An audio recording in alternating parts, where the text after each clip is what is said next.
And an evil man brings evil things out of the evil stored up in his heart.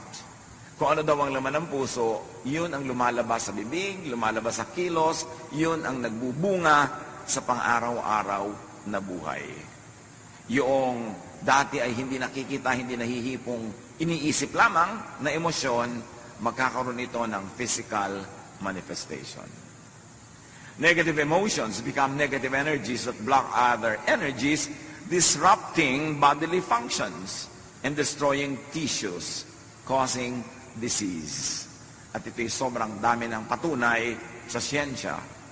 At sinasabi yan sa Biblia, Proverbs 14:30, a heart of peace gives life to the body, but envy rots the bones. Pagpayapa ang loob, malusog ang katawan, pero pag may inggitin at marami mga negative emotions, masakit sa katawan, nagkakaroon ng karamdaman. Proverbs 17:22, a cheerful heart is good medicine, but a crushed spirit dries up the bones. So yun ang isa sa mga pinakamahuhusay na gamot. Yung ikay maligaya, ikay masaya, ikay payapa, tahimik. Na kung cheerful ka, kung ang iyong attitude is to find good in everything, to find happiness even in difficult situations, yung ikaw ay optimistic, hopeful, daig mo pa ang merong maintenance medicine. Negative emotions like sadness, loneliness, depression, anger, hatred, jealousy, envy, worry, fear, at kung ano pa, make you sick. Napatunayan na yan sa napakaraming mga experiments at mga observation in a scientific way. Pag mga negative ang emotions, madali magkasakit. So beware of social media na napakadali mong magalit, mainis na mga nababasa mo o napakadali mong manginis sa mga ipinopost mo. Very poisonous kung minsan yung pupunta ka lamang dyan kung ano-anong negative emotion na ang iyong nadarama. So social media could be toxic, could be dangerous to your health pagka hindi ka nag-ingat at wala kang inner protection. Proverbs 15:13, a happy heart makes the face cheerful, but heartache crushes the spirit. Na pag ang tao ay masaya sa kanyang kalooban, hindi mo mailihim sa mukha. Ganon din pag siya nagselos, pag siya nagalit, kitang-kita mo sa mga tiklop ng mukha niya na siya ay galit. At pag umiibig din naman, hindi mailihim kung bakit mayroong kulot yung mga dulo ng mga labi sa pagngiti. Pati sa paghakbang at paglakad, ay kitang-kita mong umiibig ito. At pagka biglang nabigo, kitang-kita mo rin sa kanyang katawan. So yung nararamdaman ng puso, lumalabas sa katawan. Ecclesiastes 11:10, banish anxiety from your heart and cast off the troubles of your body. So yung heart, yung body, pareho yan nagsasuffer when there is anxiety, when there is a psychological baggage. Negative emotions can be caused by very real, present stimuli. Ano ba ang nagiging dahilan ng mga negative emotions natin? Yung tinapakan ka, inaway ka, pinagalitan ka ng wala sa lugar, siniraan ka, yan, mga totoong-totoo. Meron naman very physical yung stimuli. Yung talagang harap-harapan, binuhusan ka ng kape, sinampal ka, etc., etc. Negative emotion yan. Kasi tunay na may nangyayari na dapat magkaroon ka ng reaction. Proverbs 23, it is to one's honor to avoid strife, but every fool is quick to quarrel. So merong dahilan para ka mang-away, pero sabihin ganun, paghangal ka, mang-aaway ka nga. Pero kung matalino ka, iiwasan mo yun. Hindi lamang dahil sa social problems, legal problems, but you will have physical health problems pag nakikipag-away ka. Proverbs 15:1 and 4, a gentle answer turns away wrath, but a harsh word stirs up anger. Word, salita, sound waves. Pero pag nadinig ng tenga mo, tataas ang iyong presyon, mapupuno ka ng mga energy para maging matapang at mapang-away dahil lang sa narinig ng iyong tenga. So you see how sound waves affects your brain and how your brain decodes it and turns your body into a warrior. At pagka nasa war-like mood ang katawan, toxic yon. Ang effect nun, later on, masama sa katawan na yon. The soothing tongue is a tree of life, patuloy nung verse, but a perverse tongue crushes the spirit.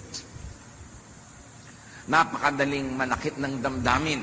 Magsabi ka lang ng isang salitang nakakainsulto, nakakagalit, salita na nakakasira ng reputasyon, magagalit na agad yung nakarinig nito. Kaya tayo, pag nagsasalita, pwedeng maging blessing, pwedeng maging curse sa ating kapwa. We can receive negative words that can cause negative emotions in our hearts, but we can also release negative words that can cause negative emotions in people's lives. We are custodians of our mouths, of our tongues, and our capacity to either hurt, wound, or heal with words. Ganun tayo. Tayo yung mga mararamdamin, dinaramdam natin, ating naririnig. Ikinatutuwa yung positive, ikinalulungkot yung negative. Kaya dapat mapili sa pinapakinggan at sa sinasabi.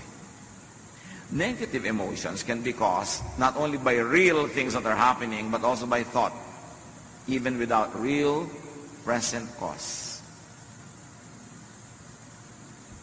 Kahit hindi totoo, kahit hindi mo kaharap, kahit hindi tangible, audible, imaginein mo lang ang effect sa katawan mo, the same. Kaya yung mga mapanibughuin, mga selosong asawa, ini-imagine pa lang nila na pinagtataksilan sila ng asawa nila, nagiinit na yung tenga nila dito, dumadalas na ang tahip ng kanilang dibdib, tumataas ang blood pressure. Imagination pa lang yun. Kasi hindi kinikilala ng katawan ang pagkakaiba ng tunay na nagaganap at nung nagaganap lang sa ating imagination. As far as your body is concerned, whether it is happening in real life or it's happening only in your imagination, the effect on the body is the same. Kaya binabantayan natin ang ating iniisip. Ang daming teaching sa Bible about watching what you think of. Mark 7:21 to 22, for it is from within, out of a person's heart, that evil thoughts come. All these evils come from inside and defile a person. That evil could be an outright evil thought, evil ideas against others, or it's evil against your own body, your well-being, your peace of mind. And sabi diyan, it comes from within you. It comes not from others, but from within you. Proverbs 4:23, be careful how you think. Your life is shaped by your thoughts. Hindi ka biktima ng mundo. Kasi kahit may mga taong napuputokan na ng lindol at mga bulkan, kung ang pag-iisip nila optimistic and hopeful, hindi sila nawawalan ng pag-asa, hindi sila nalulungkot, hindi sila bumibigay. Pero meron naman mga tao na blessing na nga ang dumadating, pero hindi sila kontento, lagi silang mareklamo, lagi silang naghahanap ng wala, magiging malungkot sila lagi. Malungkot ka kasi pinalulungkot ng sarili mong pag-iisip ang iyong sarili. Masaya ka, hindi dahil sa iba, kundi dahil masaya ka mag-isip at napasasaya ng isip mo kahit yung mga hindi naman masasayang mga tunay na nagaganap sa buhay. So it is all happening in the mind. The Bible calls it more often as in the heart. Ang iyong kasiyahan o kawalan nito, ang iyong ligaya o lungkot, depende kung paano ka mag-isip. Hindi depende sa nangyayari sa labas mo sa mundo. Be careful how you think. Your life, your health is shaped by your thoughts. Romans 10:9, if you declare with your mouth, Jesus is Lord, and believe in your heart that God raised him from the dead, you will be saved. So here, the important message is, belief is thought and word that saves. Na pag nananalig ka, naliligtas ka. You see, what your thought can do, it can even save you, because your faith saves you, and your faith is belief, your belief is thought. You can think your way out of hell and you can think your way into hell. You can think your way into heaven, into salvation, when you believe. Kaya napakahalaga kung ano ang pinaniniwalaan, kung sino ang pinaniniwalaan, at sino ang sinusundan.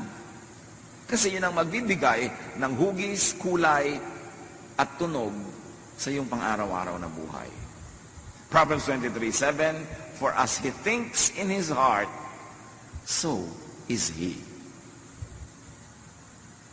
Kung ano ang tunay mong pag-iisip, kung ano ang tunay mong pag-iisip tungkol sa iyong sarili, yun ka. Kaya napakahalaga na meron kang positive na pananaw sa sarili, hindi naman para maging mayabang, hindi para maging mapagmataas, kundi positive. I'm a child of God. Mahal ako ng Diyos. Nagkakamali ako, nagkukulang ako, pero mahal pa rin ako ng Diyos. Pinapatawad ako ng Diyos. Gagawin ko ang lahat na magagawa ko para ituwid ang lahat, pero sa lahat ng kulang, pinupuno ako ng Diyos. Ang ending nun, masaya ka, kahit may kulang ka. Hindi mo ipinagdiriwang na kulang ka, kundi ipinagdiriwang mong merong pumupuno sa iyo. Your faith saves you. Your faith saves you not only from the punishment of sin, your faith also saves you from needless guilt, from worry, from fear. Kaya tinatantayan natin kung ano yung susundan. Kasi pwede tayong sumunod sa isang paturuan, pagbuo na natagal tayo sa walang katapusan ng guilt, sa walang katapusan ng accusation, sa walang katapusan ng pagsasabi ng kulang tayo, masama tayo, para mangyayari sa pag-iisip. Dumadali para sa mga espiritu, mas makilang ng puso, kasi maraming fear, maraming negative emotions na kinakapitan ng mga masasamang espiritu. Negative emotions can be caused by remembrance of the negative past. Kumisan, ang saya-saya mo na ngayon, maayos na ang buhay mo, pero maalala mo lang kung paano ka naapin ng bata ka, kung paano ka naabuso, kung paano ka ganito na gano'n, biglang nawawala ang saya mo, nag-alit ka, nagdaramdam, at meron pa, pwede kang ikunan yan para magiganti, para gumawa ng mali, gusto mo gumawa sa'yo ng mali, saan ka dadali ng pag-isip na yan? Aalisin ka niya sa blessedness. Ibabalikan niya sa state of curse. Kaya napakahalaga na yung mga negative past, ipatawad na, patawarin na, ugasan na ng dugo ni Jesus, itago na sa museum, huwag nang ungkat-ungkatin, huwag nang lagi pang bayaan na maka-apekto sa buhay natin araw-araw, kasi hindi ka dapat maging bilanggo ng nakaraan, lalo't po ang nakaraan ay hindi naman kaganda. 2 Peter 1:5-9, make every effort to add to your faith goodness, may add goodness in thought, and to goodness knowledge in how to think, and to knowledge self-control.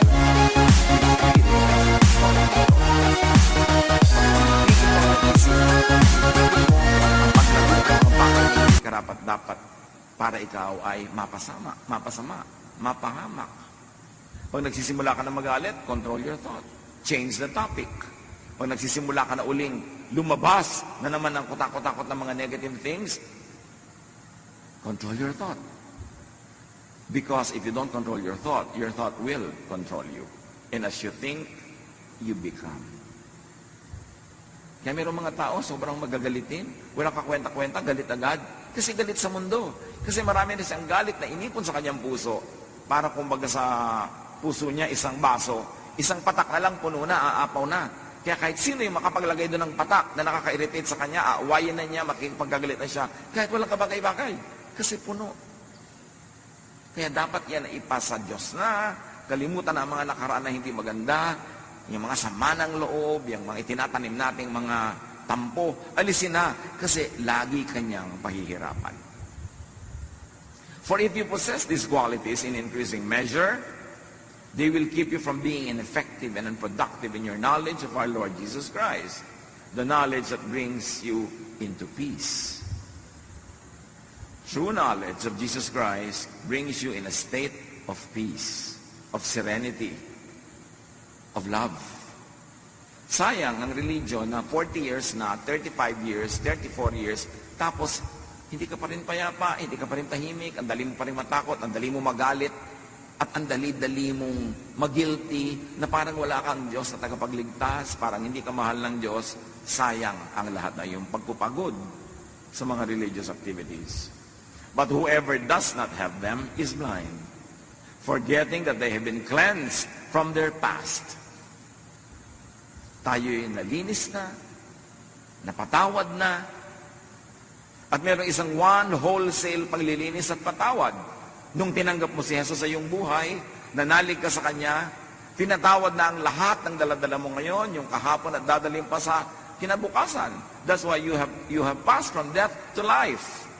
Hindi ka na dapat laging matakot na araw-araw na naman, nawawala na naman yung kaligtasan mo na yan, kasi nga, you pass from death to life, although hindi dapat gawing lisensya para mamuhay ka ng wild. Pero nabubuhay ka, cognizant of the fact that you're human, that you do your best, but you know that it will never be enough all the time, na sa mga kulang mo, yun ang pinupunan ni Jesus, kaya kami tagapagligtas. That is what Jesus should bring you into, a life of peace, in spite of who you are, in spite of your reality, and in spite of your perfection that manifests every now and then. Hindi ka dapat magpadaya na tuwing nagkakasala ka, nagkukulang ka, eto ka na naman, taga-impyerno ka na naman, kasi minsan lang. Jesus died once for all. Pag na-appreciate natin yung tunay na kahulugan ng grasya ng Ama sa pamamagitan ng anak, magkakaroon ka ng kapayapaan kahit hindi ka naman karapat-dapat kasi wala sa ating karapat-dapat.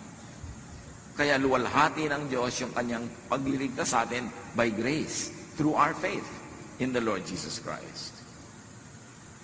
Philippians 3:13, dahil sa mga napakaraming nakaraan na mabigat at masakit, one thing I do, forgetting what is behind and straining toward what is ahead. Ganyan daw dapat ang pamumuhay para magkaroon ka ng happiness. Kalimutan mo na yung hindi maganda, yung masakit sa nakaraan, at ang iyong pagsikapan ay yung makarating pa sa napakaraming magandang plano ng Diyos para sa iyo. Move toward what is immediately ahead. Huwag din naman yung too far off. Kasi pag sobrang layo din ng iyong projection, sobrang layo ng iyong iniisip, magwo-worry ka na naman yan.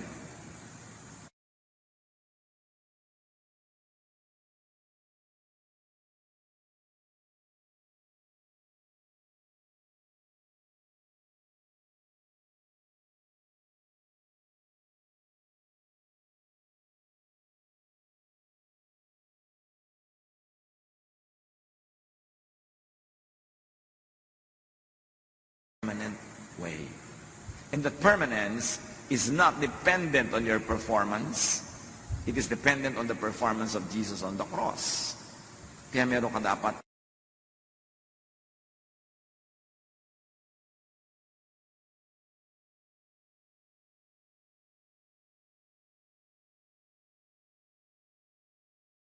ipasa Diyos ang mga bagay na yan. Imagine fast-forwarded troubles and sufferings, needs, wants, and poverty. Imagine and fast-forwarded sadnesses will make you miserable. Yung kumakain ka pa lang ngayon, iniisip mo na baka bukas wala. Paano ka sasaya ngayon? Ang iniisip mo na agad yung possibility na bukas ay wala. Matthew 6:34, therefore do not worry about tomorrow. Sabi ni Jesus, for tomorrow will we worry about itself. Each day has enough trouble of its own. Ang grasya sa iyo ng Diyos, kasya para sa mga troubles of today. Pero hindi yan para sa troubles of tomorrow. Tomorrow's troubles will be accompanied by tomorrow's blessings. Tomorrow's needs will be accompanied by tomorrow's provisions. But when you divide your provision for today between the need of today and the need for tomorrow, both today and tomorrow, you will have only one half. You will be lacking all the time. May tamang panahon. Hindi naman sinasabing huwag kang magplano para sa future, maging pabaya ka na lang. Pero magtanim ka para sa future, pero pagkatanim mo, diligan mo, ayusin mo, huwag ka mag-worry about it. And then, kainin mo yung binibigay ng Diyos para sa iyo today.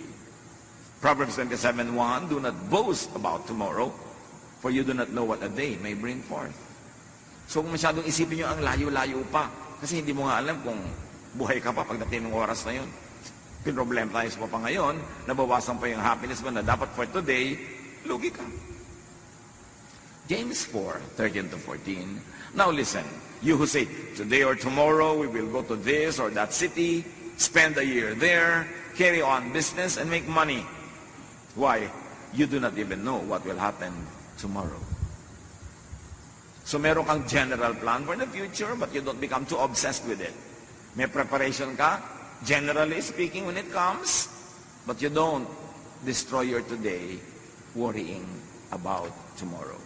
And definitely, you don't destroy your today thinking about the past. Lalo namang walang mangyayari dahil tapos na yun. Thought, remembrance, imagination are read by the body the same way as it does very real and very present stimuli. Yung mga guni-guni, mga gunita, mga imahinasyon, kahit hindi yan nangyayaring totoo, pag iniisip natin, ang interpretation ng katawan natin, totoong nangyayari.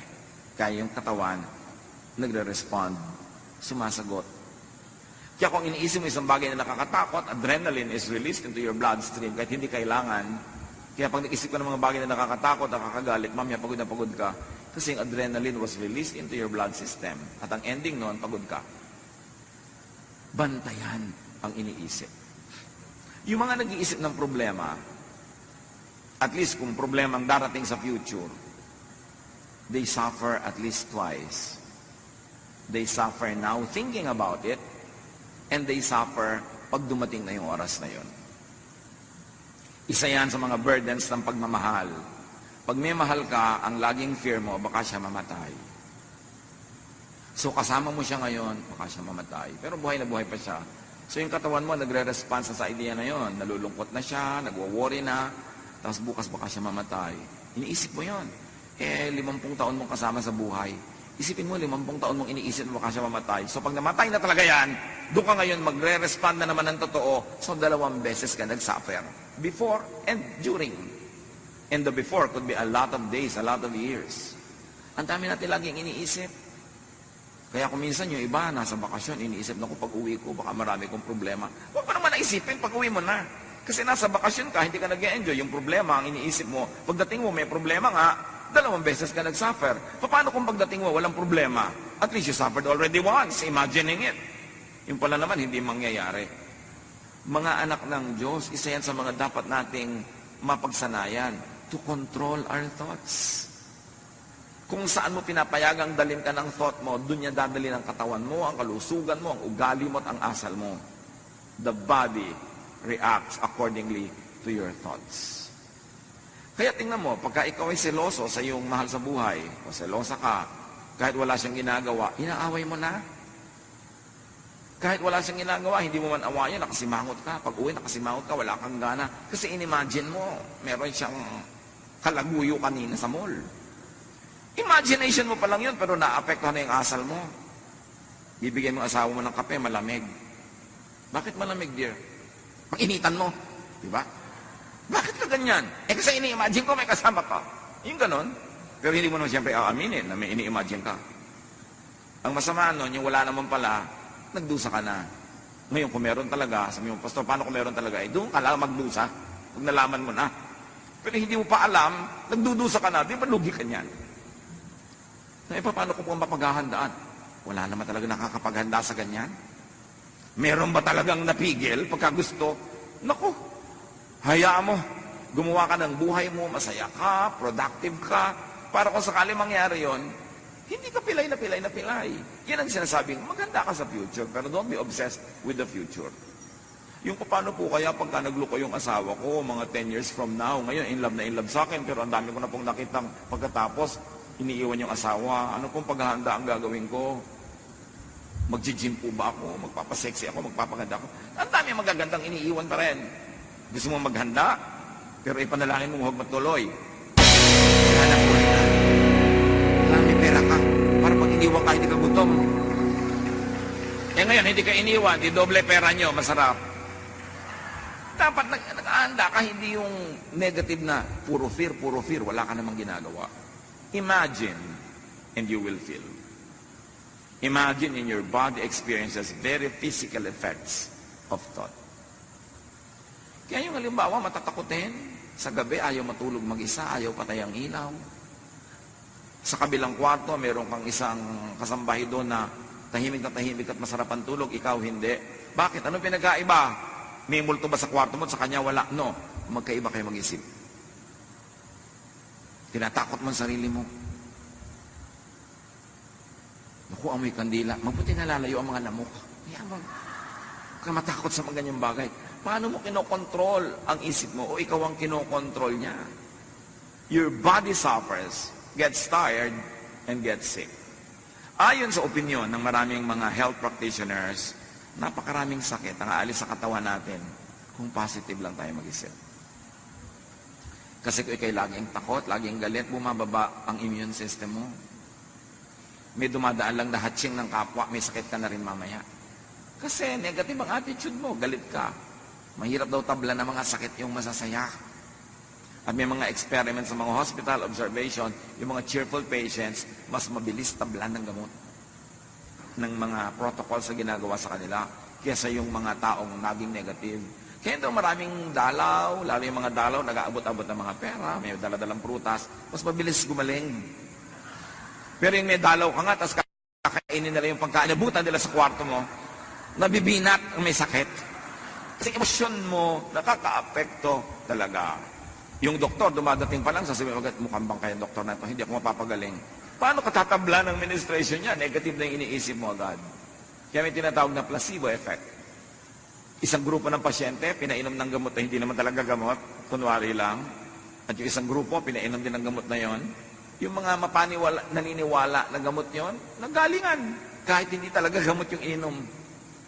Kasi yung pananalig mo, yung pag-iisip mo, takes command of your body.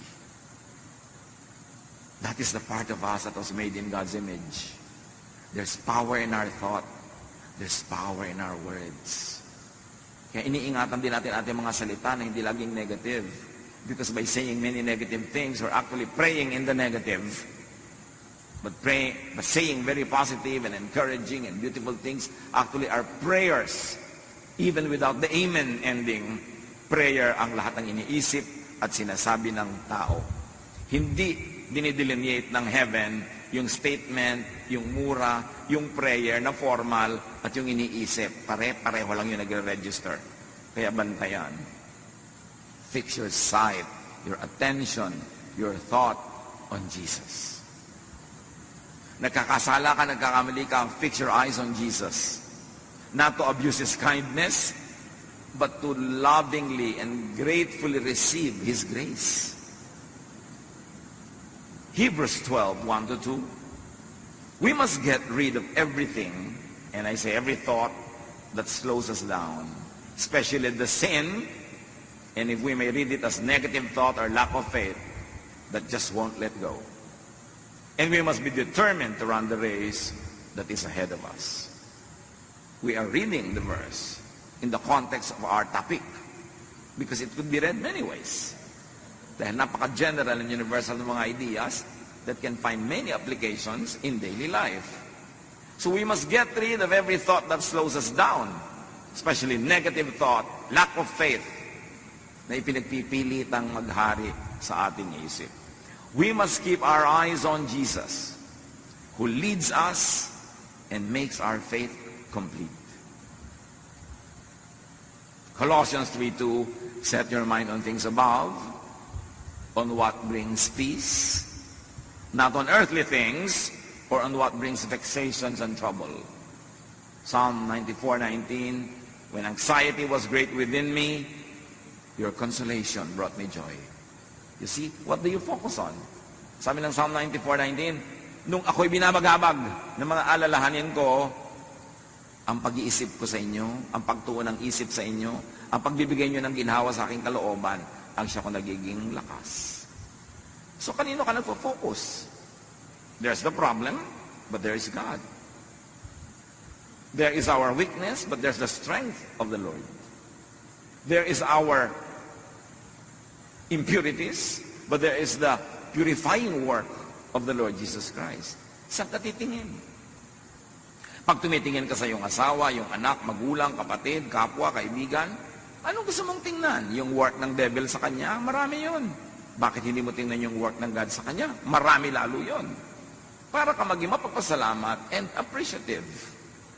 Kayong ating binasa kanina, 1 Samuel 16:23 sa simula, whenever the Spirit of God, the evil spirit from God bothered Saul, David would play his harp.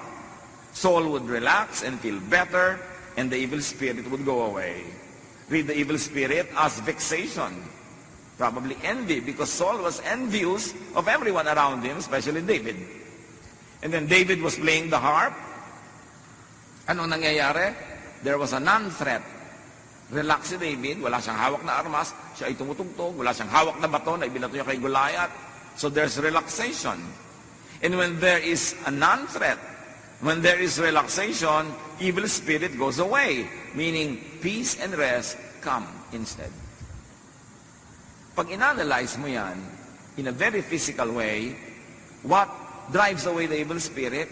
Relaxation, trust, and the beauty of music, the beauty of a song.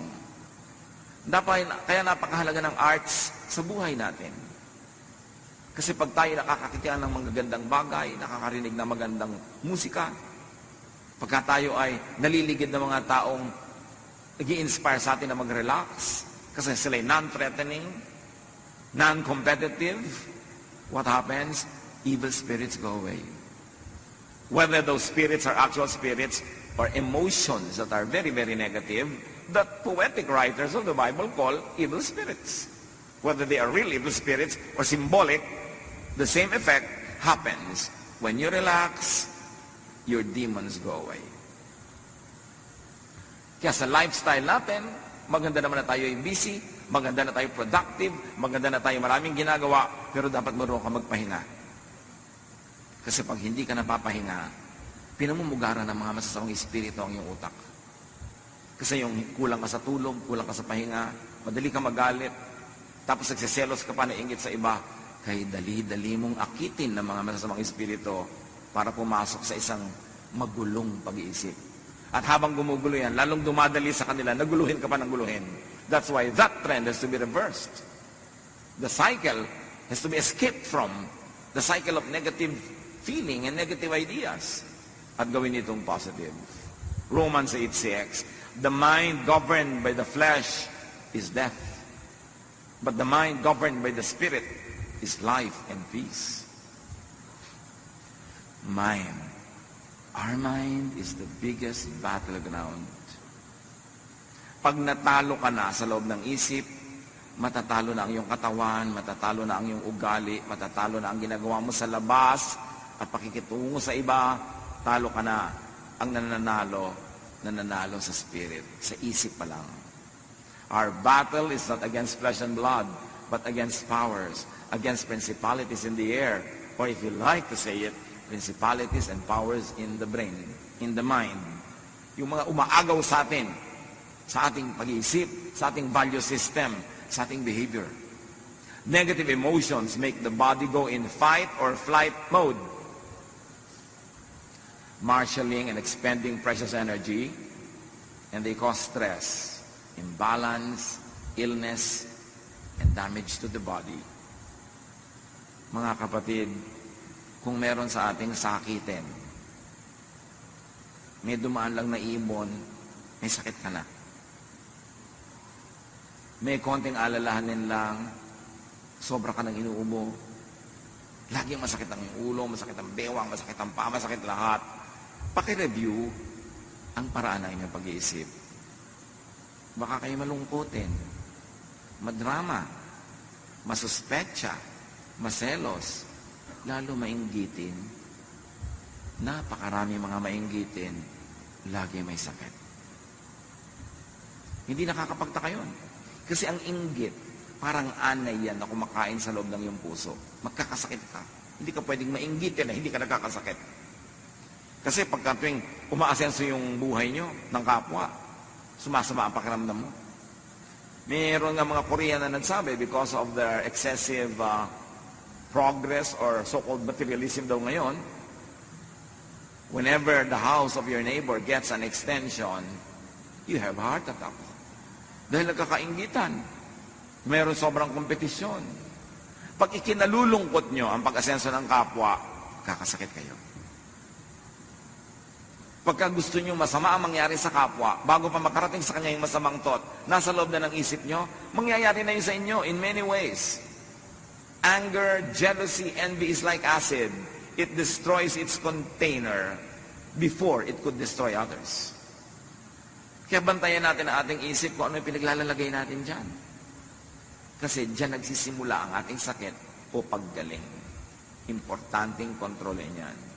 James 4:1, what causes fights and quarrels among you or within you in your person?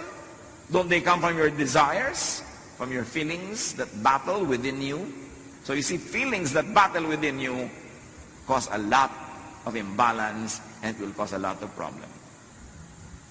Isaiah 40:30-31, even youths grow tired and weary, and young men stumble and fall. But those who hope in the Lord will renew their strength, will renew their thought, will renew their emotions, because those whose thoughts are in the Lord become well. They will soar on wings like eagles. They will run and not grow weary. They will walk and not faint. At ano lahat ang source nun? When you hope in the Lord. When you are positive. When you believe, you will have abundant, even above normal strength. You will run and not be weary. Sabi in a poetic way. You will always renew your strength. Why? Because you hope in the Lord.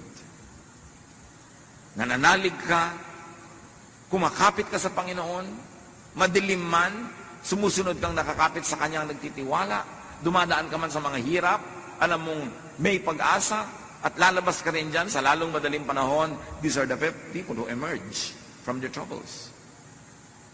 It's a matter of how you think. 1 Peter 5:8, be alert and of sober mind, which really means watch your thoughts. Your enemy, the devil, prowls around like a roaring lion looking for someone to devour. Or may I say, looking for a brain to colonize. Mag-iingat ka sapagkat ang kaaway mo, ang diablo, ay nagmamanman, naghihintay lang ng pagkakataon para pasukin ang utak mo. Para kabigyan ng doubt, para kabigyan ng galit, bigyan ng inggit, bigyan ng kung ano-ano, para masira ang diskarte mo sa buhay. At masira niya ang iyong katawan, ang iyong ugali, ang iyong relasyon sa mga tao. Sunod-sunod na yan, chain reaction. The mind is the devil's target. It is where the devil likes to dwell and rule. Kaya pag sinabi natin, thy kingdom come, thy will be done on earth as it is in heaven. We are saying, Lord, rule in our minds. Rule in our thought life. Kayo maghari sa paraan ng aking pag-iisip. Bantayan ko kung sinong pinatitira ko sa loob ng aking utak. So happiness is positive thoughts. Happiness is positive emotions. Ilagay nyo na ang title. Positive emotion. Hindi positive happenings. Kasi kahit positive ang happening, kung negative ang emotion mo, hindi ka pa rin happy. Pero kahit negative yung nangyayari sa labas, kung positive ang emotion mo, happy ka. So ang iyong kasiyahan, ang iyong kalungkutan, nasa iyong pag-iisip. Huwag mong sisihin ang mga Hapon at mga Kastila. Huwag mong sisihin ang buwan o ang mga planeta. Nasa pag-iisip mo yan. And you must take control of your thought. You must never allow the devil to rule the way you think. Drive away negative emotions. And do not give time and space for such negative emotions. Sabi ng James 4:7, surrender to God, resist the devil, and he will run from you. Tanggihan mo, at siya'y dali-daling aalis.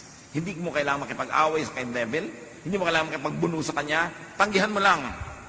Kasi pag tumanggi ka sa pangalan ng Panginoon, wala siyang kalakas-lakas para ipagpilitan ang gusto niya mangyari. Proverbs 16:32, whoever rules his spirit is better than he who takes a city.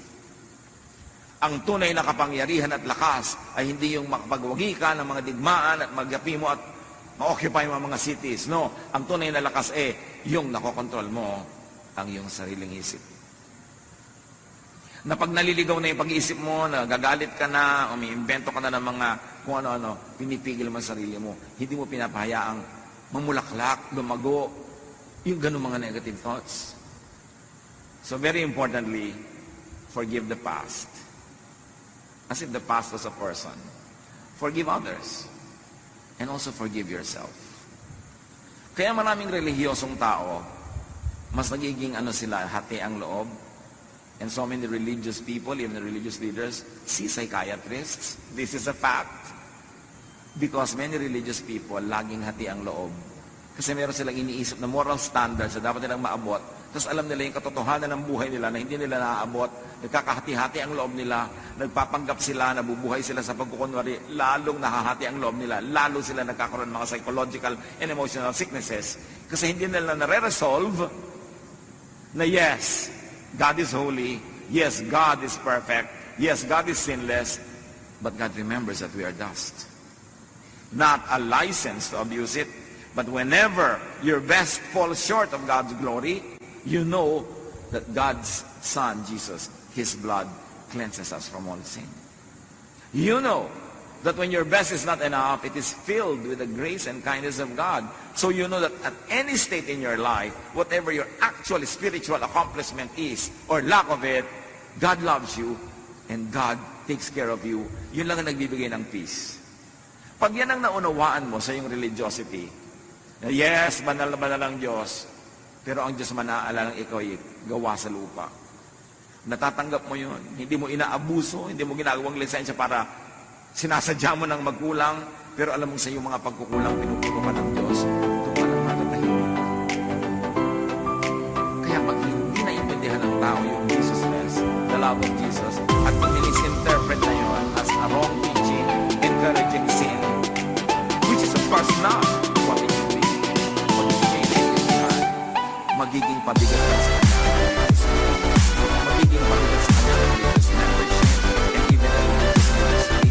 Kasi laging makakati ang loob niya sa kapatatan kapag sa kanya sa anak niya at sa napakataas ang pamantayan, inaabot ng palagi. Inaabot na sa pagkakas ng God. Jesus ang aking God in Jesus. So ang dapat ang effect, nakikita natin sa kasaysayan, napakarami mga depressed people, pero religious. Napakarami mga magpapanwari, magkawalan tayo.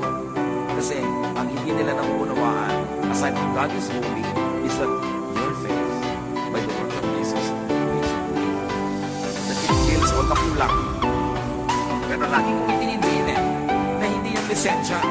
Para huwag ka na gumawa ng tama, puro mali na lang, no. Sa pagsisikap mo paggawa ng tama, kulang pa rin yan. God remembers that we are dust. That's when the grace of God is your shelter, is your protection. And when you understand that and live in the spirit of peace and rest because of the work of Jesus, that's when you can have peace. Kung mamatalahin at pinapangako ni Jesus, my peace I give to you. Come to me, I'll give you rest. Paano ka magkakaroon ng peace and rest kung lagi kang uusigin ni Jesus? Dahil may kulang ka.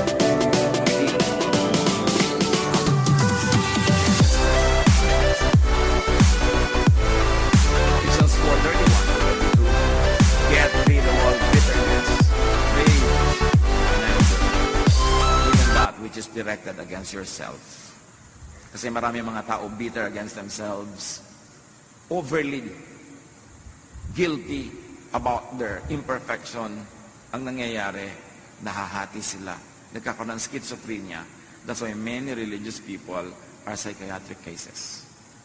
Hindi nila napagdudugtong yung kabutihan at kabanalan ng Diyos at yung kanilang pagiging tao na habang sinisikap nilang maging kawangis ng Diyos sa lahat ng mga bagay na kulang sila, pinupuno yun ng pag-ibig ng Diyos.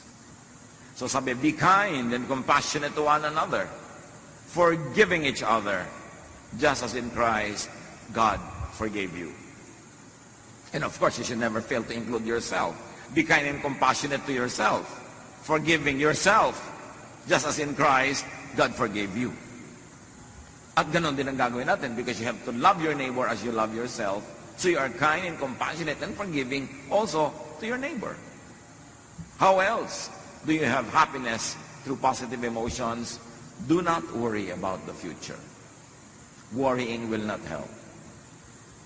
Plant a seed, but do not dig it to see if it's growing.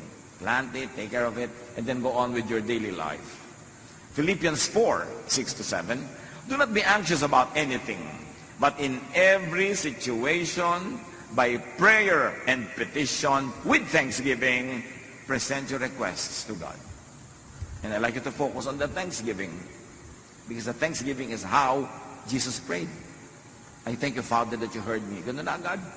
Nagpapasalamat because wala siyang duda na mabait at mabuti ang Diyos.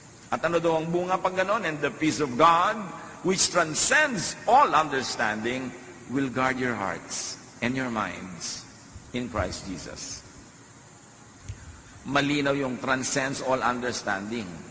Magkakaroon ka ng peace kahit lahat ng logic tells you that you should be bothered and troubled. It goes against logic. But yes, God will give you that peace when you trust in Him. So be positive, be hopeful about the future. Huwag niyong gamitin ang relihiyon na panakot about the future. Be positive and hopeful about it because God said, I will never leave you. I will never forsake you. Romans 12:12, be joyful in hope. So we fix our eyes not on what is seen, but on what is unseen. Since what is seen is temporary, but what is unseen is eternal. Mahalaga na mag-focus tayo doon sa sinasabi ng Diyos, hindi sa nakikita lang natin sa ating paligid. The unseen is more powerful than that which is seen, because what is seen is only physical. Philippians 4:8-9, whatever is true, noble, right, pure, lovely, whatever is admirable, if anything is excellent or praiseworthy, think about such things. Choose your focus. Kung mag-iisip ka na rin daw, pagtuunan mo kung ano yung totoo, ano yung marangal, ano yung tama, ano yung dalisay, ano yung maganda at kahanga-hanga. Yun ang isipin. Mag-iisip ka tungkol sa tao, yun ang isipin mo. Iisipin mo yung anak mo, yung asawa mo, magulang mo, yun ang isipin mo. Kasi hindi ka mauubusan ng makikitang magandang dapat ipagdiwang. Pero pag ang titingnan mo yung negative, nakakasama ng loob, nakakagalit, may makikita ka rin. So it's not a matter of what is there, but what you choose to see. That is what you will see. At sabi, and the God of peace will be with you. Pagka marunong kang pumili ng pagtutuunan ng pansin, ng usapan, ng iyong imagination, piliin mo kung ano yung nagpapasaya sa'yo. And the God of peace will be with you. Very importantly, to be happy, live in the now. Not in the past, not in the future, in the now. Yung needs mo now, meron niyang provision. Yung needs mo in the future, pag inisip mo ngayon, magwo-worry ka. Lalo naman yung mga needs mo in the past na pinagluluksa mo pa hanggang ngayon, kailan ka makakalaya mula doon?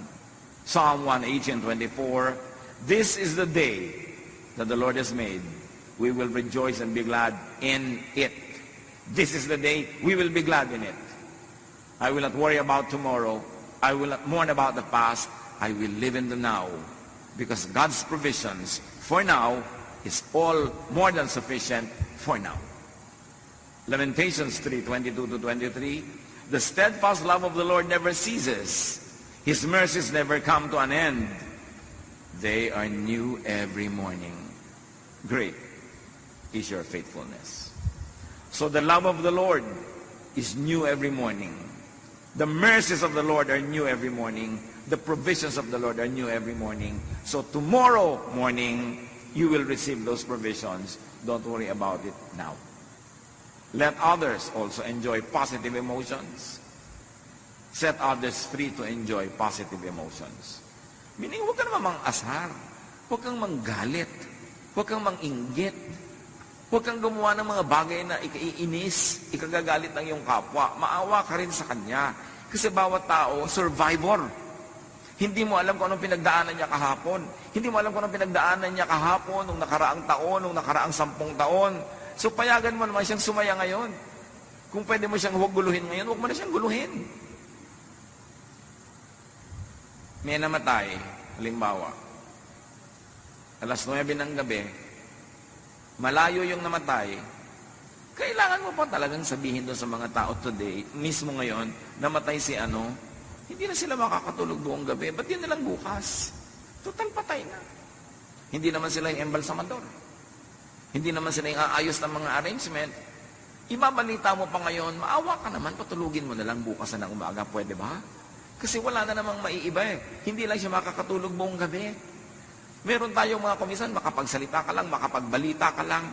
Alam mo na makakagulo sa kapwa, pwede namang i-delay pa, ibibigay mo na agad. That's unkind. Unless stakeholder yung tao, unless yung kanyang immediate attention and knowledge of it would change and make things change for the better. Pero may mga bagay na ipinagpapabukas na.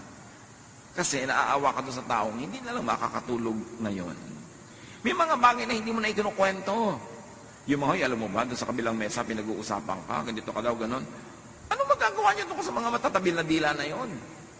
Tapos itong tao, masaya, gagalitin mo, mawawala yung saya niya dahil pinaadating mo sa tenga niya yung mga nakakagalit na bagay na malaman man niya't hindi, cannot change the universe. Ibabalita mo lang sa tao yung negative kung nanganganib ang kanyang buhay at meron siyang dapat gawin para maligtas o meron siyang pwedeng magawa para ayusin ang situation. Pero for the sake of just being informed, maawa ka sa tao na kuminsan sandali na lang siyang sumasaya, bihira na lang ang panahon na siya ay makapahinga, bubuhusan mo pa ng mga bagay na negative, yung isip niya, balik na naman siya sa gulo. We should be kind to one another. Hindi yung ma-unload mo lang yung problema mo, ay naku, salamat naman, gumaan ang loob ko, nasabi ko sa iyo, oo nga kasi loob ko ang bumigap. Gumaan nga ang loob mo at may expense. May mga ganun, huwag kang pagaan ang loob mo, tapos ibubunton mo lang sa iba. O kaya, hindi rin naman gagaan yung loob mo, bubuntunan mo pa siya, idadamay mo pa. Ang dami-daming pinagdurusan ng tao. Kung kaya mo na huwag nang dagdagan pa yon, huwag mo nang dagdagan. May mga tao na yung sinasabing the straw that broke the camel's back. Alam niyo mga camel, kinakargahan niya ng napakaraming mga damo na binubuhat niya. Takala ng tao ang lakas-lakas niya. Meron naman nagdagdag ng isang straw na lang, natumba na yung camel. Kasi isa na lang pala ang idadagdag mo, tutumba na siya. At sa buhay natin, ang mga kapatid may ganun. Yung bang ang dami mong dala, ang dami mong lungkot, ang dami mo nang alalahanin, kung pwede lang sabihin sa mga tao, please, kung may sasabihan ka na magdadagdag ng lungkot ko ngayon, huwag na muna, hindi ko na kayang madagdagan to. Baka masampal na kita. Kahit hindi ikaw ang may kasalanan, nagdidilim na kasi ang isip ko. No? So, please lang, huwag muna akong dagdagan ngayon. Mga kapatid, makiramdam naman tayo. Makiramdam tayo. Lalo itinetext mo lang yung problema. Naiinis ka sa kapitbahay mo. Ite-text mo pa doon sa pinsan mo. Hindi mo alam kung ang dami na niyang dala ngayon eh. Dadagdagan mo pa. Hindi mo pwede sarilinin mo na lang yung inis mo sa yung neighbor. Ba't kailangan mong ipasa? Be kind. Luke 17:3. If your brother or sister sins against you, rebuke them. Sino daw nire-rebuke? Kung sa'yo talaga nagkakasala. Aba, nakatapak yung paa niya sa'yo, ang bigat-bigat ng bakya niya. Rebuke them. Kasi ikaw yung natatapakan. Pero hindi naman ikaw yung naapektuhan, hindi ka sa kanya nagkakamali. Huwag kang mag-rebuke na mag-rebuke. Akala naman natin, kung mo churchmate mo, rebuke ka na lang rebuke. Sabi, if your brother or sister sins against you, yung ikaw talaga ang directly, significantly affected and damaged, rebuke them. And if they repent, forgive them. Pero hindi ka rin rebuke ng iba na hindi naman siya sa'yo nagkakasala. Hindi ko mo member mo rin ng the same church or fellowship, ikaw na to si Mrs. Madam Rebuke, si Mr. Rebuke, na pinapabigat mo ang damdamin ng mga tao, imbes unahin mo muna silang tulungan. Help others have and enjoy positive emotions. Kasi marami ng dala ang kapwa. Romans 15:2, each of us should please our neighbors for their good to build them up. So stop scaring people. Stop making others worry. Stop provoking others into negative emotions. Kung hindi kailangan, huwag na tayong manakot. Huwag na tayong manggalit. Huwag na tayong magdamay. Kasi ang mga tao, marami nang dalahin. Jesus wants you happy. Pero mangyayari lang yon pag sumunod tayo sa paraan ng pag-iisip niya. Forgive, forget the past, be hopeful, be positive, be filled with love, and that is the way to happiness. Pag hindi tayo masaya, mga kapatid, tayo ang 99% na dahilan. Paraan ng pag-iisip, paraan ng ating ugali. At remember, kung tayo mga masasakitin, reviewin ninyo ang inyong pag-iisip, mga kapatid, ang ating mga emotion, because mind over matter talaga yan. And Jesus wants in the quiet corners of my memories where the dust has started to settle, I find fragments of a time when our hearts beat in rhythm like a metronome so gentle. The echoes of laughter still linger in the air as I trace the fading lines of our story. In this symphony of moments, I hear the melody of a love once glorious and gory. Oh, the rhythm of our hearts, a song so bittersweet, a dance of passion and pain where the past and present meet. In the silence, I hear your voice calling out to me, an instrumental intro to a love that's yet to fully set me free. In the canvas of my mind, I paint the memories in art pop hues, indie shades of love where the colors of our souls intertwine subdued. Through the lens of time, I see the beauty in the chaos that we've been, a masterpiece of love, a dance of shadows where the light begins to dim. Oh, the rhythm of our hearts, a song so bittersweet, a dance of passion and pain where the past and present meet. In the silence, I hear your voice calling out to me, an instrumental intro to a love that's yet to fully set me free. In the canvas of my mind, I paint the memories in art pop hues, indie shades of love, indie shades of love, where the colors of our souls intertwine subdued, subdued. Through the lens of time, I see the beauty in the chaos that we've been, a masterpiece of love, a dance of shadows where the light begins to dim. Oh, the rhythm of our hearts, a song so bittersweet, a dance of passion and pain where the past and present meet. In the silence, I hear your voice calling out to me, an instrumental intro to a love that's yet to fully set me free. In the quiet corners of my memories where the dust has started to settle, I find fragments of a time when our hearts beat in rhythm like a metronome so gentle. The echoes of laughter still linger in the air as I trace the fading lines of our story. In this symphony of moments, I hear the melody of a love once glorious and gory.